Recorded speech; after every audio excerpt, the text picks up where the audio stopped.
And herein is one of the great things about these power connectors. They fit rather nicely through the 1/2-inch knockouts. So you're gonna have that. Boom, extension cord just goes, easy peasy, dunny dealy.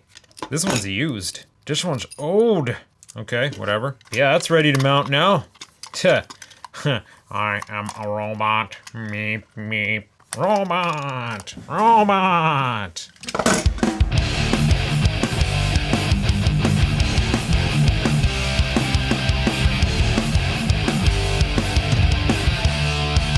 Okay, so I've already mounted some command strip wire hangers, and I actually went ahead and I put one of the ends on the extension cord we're gonna make. So I gotta try to fish this cable down and around over there. I guess it's gonna go along the back of this shelf. This should be a pretty straightforward process. If this cable doesn't curl in on me a whole bunch. Where's it going, bud? Oh, I got so much stuff everywhere. See what I mean? Oh, there it is. All right, you buds come across here. This guy's gonna go to here somehow. I think this stuff's turned off so we can unplug it. It's gotta find its way to this general area. The plug-in for it is gonna be like right here. What route do I wanna go with this? Probably like up here. Maybe I'll strap it to that thing. Oh, there's a channel here it can tuck into on this metal shelf. Now I just gotta work our way back this way. Okay, and then it'll probably zip up here. You can't see, but I can. And onto a clippy. Come on, onto another clippy, onto another clippy, onto another clippy. Then strap here. Maybe not necessarily like that. Come directly down this loom with all the rest of these guys. Oh, it's looking good. You are now seeing some of the grisly underbowels of behind the workbench, where wire will come up and around. It's here and possibly somewhere right about here. So I think this is how much we need. Now I'm not gonna chop on it just yet. I gotta make sure I have enough to reach around to the front switch. Oh yeah, I gotta have lots, but come on now. Lots and lots and lots. Now if only I had brought a tool with me to cut this, right? If I reach, oh yeah, there we go. Snip. Some of the good news being that this cable is long enough to reach over to the soldering station. All right, so these guys, what do these guys do? Well, we kinda need this to hold it into place real quick. That's the wrong side.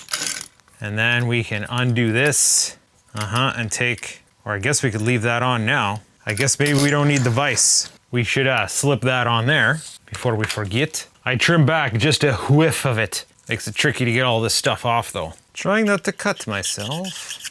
All right, got a couple little pips here. And we can see our colors on the inside. Just have to match them on this side. This is gonna be tricky. How am I gonna hold this while I work on it?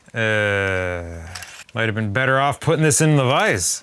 Okay, yeah, we're gonna do that. So we'll take that out, slip it over the wire, pop this out, making sure.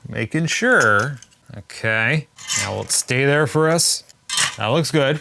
If we pop it up, get it to the right angle, black should stay in place. Oh, you can't even see. Sorry, buds. Yeah, that's on there now. And then we're gonna jam it back into our socket here. Bring this around, secure that down. And then you're gonna notice there's an O-ring floating around. There's a flat and there's a textured side towards this part. And yeah, get that on there. Nice. These are nice connectors. Not too shabby, bud. Snug it up. And then, yeah, our wire choke, compression, sealed on there now. Yeah, we have extension cord. All right, now we gotta go crawling around on the floor here. Hopefully I have enough room to work, like, without having to move completely everything. I don't wanna move my overhead crane here. I need to vacuum, oh boy. So this guy's gonna hang out right up in here somewhere. I think that should do. And I don't have all the tools that I need, isn't that wonderful? Need to get screws. Where's all sorts of screws? Pretty sure I have lots of screws. Yes, here is lots of screws. Oh, camera, you're blocking my way, bud. All right, so step one, decide where I'm gonna put the thing. I think I'm gonna put the thing right there. Step two, mark the screw holes for the thing. That should do. Step two, pilot the screw holes, if you dare. Oh, I can't get this one straight. That's no good. I guess we're going at a bit of an angle. Well, that's gonna suck, but you know what sucks? I kinda don't feel right putting holes in this thing. My grandfather built this table. He's clearly not around anymore. This is actually the kitchen table in my grandmother's house growing up. But I figure he was a craftsman. I think he'd appreciate a few holes in this thing. Fighting the good fight, doing stuff like what I'm doing. Oh, that is the most I felt this thing struck. This is some good wood, man. This is some heavy duty. Now, if we grab our extension cord, it should reach up under here. It should have no problem plugging into here. That is a pository. You know what? I don't think I'm gonna have enough wire to stretch from this side to that side. We might have to improvise. So I need wire to go around front to the switch, and there needs to be enough to go over to the other thing. I guess there would be if I don't stick it too far over. We need to move front ways to the switch. Do the switch next. Oh, I'm sinking. All right, so switch box. Plan is right here. Or wait, was it there or was it here? Was it there? That's more out of the way. Okay. Whatever these corners are made out of, they are way softer. I think I accidentally, I went right through that one. Oh, frick, yeah, it blew right through. That's much softer wood right there, bud. But it's gonna be good like that. So let's bring our wire around. You know, we can go ahead and do this right up. There's no particular polarity objective for this one. All right, I gotta bust out Murray's. I have a bunch of these yellow ones. Not super fond of them. I like the blue ones. So we're just doing this house wiring style, right? You don't pre-twist the wires. Just put them together and spin these puppers on. It should be perfectly acceptable for an indoor configuration. Uh-oh. I can't put it that tight to the top. Great. I made a mistake.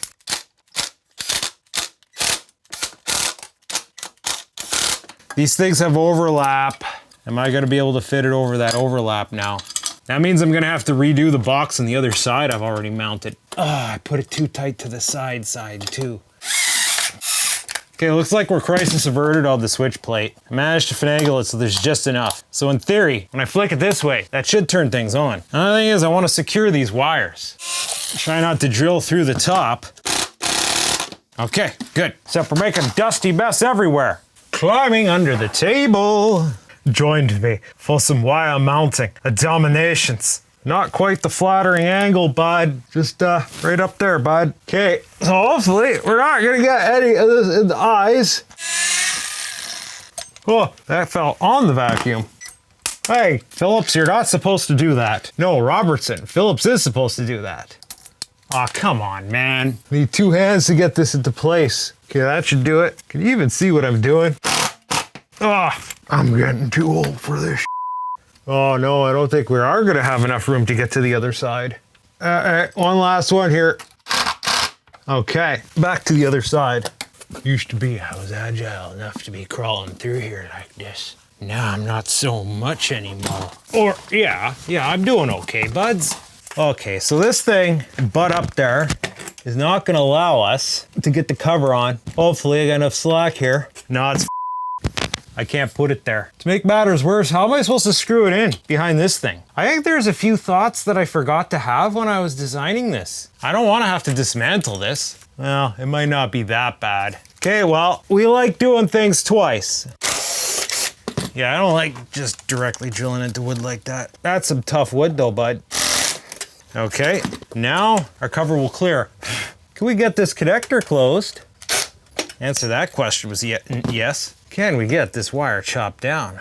You know, if we put the other box like pretty close, this might be enough. But where are we gonna put our USB? Maybe I should put that in through this side too. I don't know. I planned on putting it like somewhere in between. Tell you what, my pants are gonna be a nasty mess by the time I'm done rolling around in all this dust. Yeah, I probably should have bought like maybe a couple feet more of this 16 gauge. Because if I get enough slack to do that, and this secondary power box is just gonna be like right here. And then USB, I don't even know, man. Right on the edge, maybe a little downward spiral like this. I'm sure I could rig it to not fall out. We do have the option of going sidewards. Yeah, I think downward spiral like that will work. It's the only real option that fits. Just have to make sure our little pupper doesn't fall out, right? And before we tighten it, we'll get the other screw seated. Yeah, that should do. And then I guess we can have camera distribution like this close That should work just fine. All my extension cords are gonna reach just fine from there. All right, everything's in place. Not quite how I imagined it, but it will do just fine. Batten down these hatch. Careful not to slip and cut yourself, bud. Hook knife. Hook knife.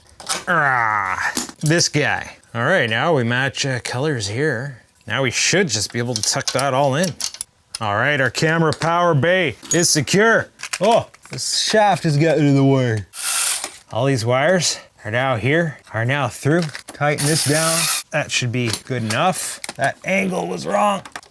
Oh, home stretch, buds, kind of, not really. The home stretch would be when I tie it into the power. Strip these all down. Okay, now we just have to sort out our routing here. So one thing's for shizzles. Pretty much all these black wires are just tying together because they're just all the negatives. Oh, I almost forgot this one. So let's just get these black wires nice and next to each other. Oh boy, I'm not really doing the camera angles justice, eh? Now let's get our wire nut and get her on there. So that's all our negatives. Our positives are a little bit different. So this is the incoming wire. Oh, well, we need our plate, bud. This has to tie onto the negative also. Okay, hopefully we don't exceed box fill here. Not that that's a huge concern, it's just cramming a lot into here. I'm gonna undo that again to get this truant negative in there. Uh-oh, it's fishy now. This might be too much for this wire nut. Let's try a good old blue. Great. The wire nuts aren't binding. Might be the insulation's too thick, can't get deep enough. How about an even bigger one? Oh, what do you know? This big red one did the job. Okay, and you know what? I messed up again. Oh boy, my concentration is just weird right now. I gotta pull this all apart because one of these black wires is the switch output.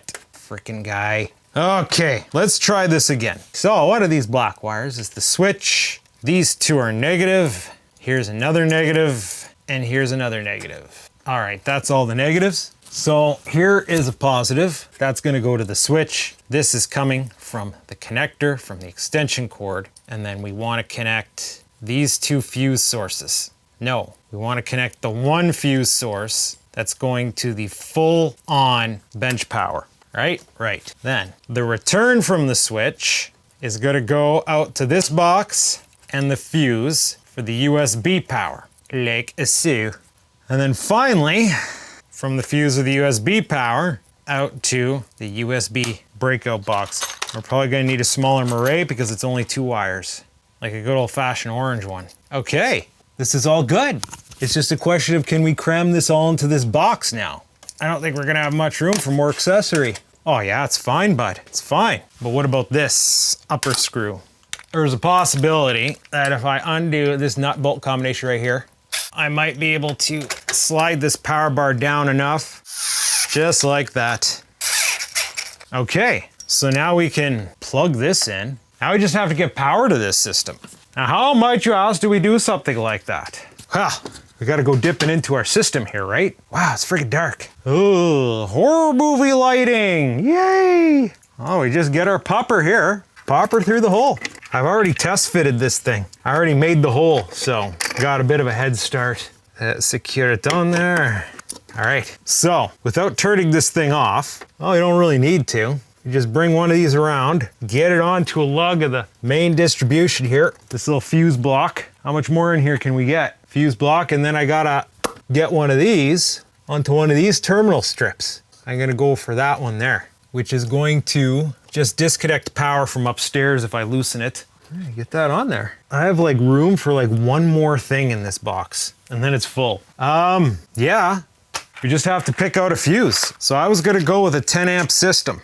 That should be appropriate for those wires. Oh, 15, even better. 5, red is 10. All right, fuse is in place. So now screw that in place. We should have power going towards the workbench now. We just have to work our way down the line. All right, so for the workbench power, I wanted a 5 amp. Uh-oh, I think I only have 6 point. I think I'm gonna need more 5 amp fuses. What's this? That's a 6.3. Oh yeah, I only have one 5 amp. Okay, what do I have for, I got 3 amps. Where's the 3 amps? There's a 3 amp. There's a 3 amp. I got a lot of 3 amps. So I'm not expecting more than 3 amps out of this and this. That one maybe even a 2 amp. Yeah, I got a lot of 2 amps. So I gotta put a 2 amp in for this guy. If it lets me, why is it not fitting? There it goes. Now this silly thing used to have a blue glow when it got power. Oh, that's for this one. Okay, so I got this backwards. 2 amp needs to go into here. Oh yeah, I got a blue glow. Maybe I should have checked my polarity first before I started putting stuff in, right? So I guess I'm gonna go a little bit generous for this guy. 3 amp. Okay, so I only have 1 slow blow fuse. Yeah, I need to order more 5 amp mini fuses. So 2 amp plus 5 amp plus another 3 is gonna be a 10 total. We should have power here now. So if I jam this in here, I got my multimeter. You're not gonna be able to see it, but bam, 13.17 volts. I don't have a voltage reading. I'm probably getting a little bit of losses. But yeah, polarity reads correct. So now we have a workbench power wire. Now over here, that guy is getting a 3 amp. Polarity's correct, polarity's correct, polarity is correct, and polarity is correct. And that, you know, I must have the switch on too, right? Because I don't think I could reach the switch from here. Yeah, it was on the position I want it to be on. So now the power is dropping slowly. Oh, there's probably a little bit of capacitance in this thing. Yeah. So where's our little jammer upper? Oh, it's over here already. The only thing dumb about this guy is these little bits here do not hold tight enough. So I gotta like put elastic bands in around and I have to jam it in there. The way I figured if I go on the road again, I can always just grab it. No, that didn't jam. This is gonna be tricky. No, that didn't jam. Oh, great, we're gonna be here all day, eh? Yeah. You know, I had you in there nice before, right, bud? And now you're just not playing along. Oh, I think I got it this time. Oh, that is for ZV1. Plug it in there. Now is our audio. Our audio should have enough battery power. We don't lose audio when I unplug this. Ow! Well, you know what? I'm not gonna mess with it yet. What I should do, my eyes are over here. Wait, look at the camera. What I should do is clean this up and then get my stuff back into position. So, BRB. All right, let's get one of these fresh, new cables. So right now, this thing's running off backup battery power. These are just little 3-footers. I'm gonna plug it into there, and I'm gonna go down, and I'm gonna boop, and it should say DC. Yes. And then we'll grab another one. Another one of these brand new cables. And we'll plug it in. That's gonna pop up to Mr. Lilliput here. And the Lilliput is for the overhead. So until I plug this HDMI here into said overhead, or you know what? We got overhead and we got power. It's plugged into the USB. I know that USB adapter works. And boom, it recognizes that it's plugged in. And then this thing, Lilliput, is powered. Whoop-woo. And if we zoom in on the system, I no longer need this turned on. 2.5 amps. This whole rig is running. And I'm not even using the Nikon yet, or I haven't got the Nikon on the solar power. That's next. I have to craft some sort of power supply or acquire some sort of power supply so I can run the Nikon with its battery adapter off of this power range. But that's it now. Yeah, finally. The lighting is staying as it is for now, because unless I rig up some sort of 12-volt lighting, it doesn't strike me as being efficient to invert it to 120. I actually tried already, and this one didn't want to run off that inverter. I'm sure there's inverters that'll do it. I'm gonna keep the lighting off 120 for now. But all my cameras and my displays and my audio, that's all solar powered now. It's about time. Now, I've been doing this for a month or so now as proof of concept. I've procrastinated finishing this project. 100 amp hours with about 200, they're 135s, 270 watt capacity I have. And it was grossly underutilized just charging batteries, you know? I might go a week and only really charge cell phones, kind of thing. Now it's actually getting worked out a bit. So yeah, we are done here for today. I hope you enjoyed this. If you did, stay tuned. I might attach some more things to that. Now I have a hell of a mess. I vacuumed, but workbench looks like an explosion. This is a longer day. I'm glad I got it done. I can do something else tomorrow. Don't have to worry about this anymore.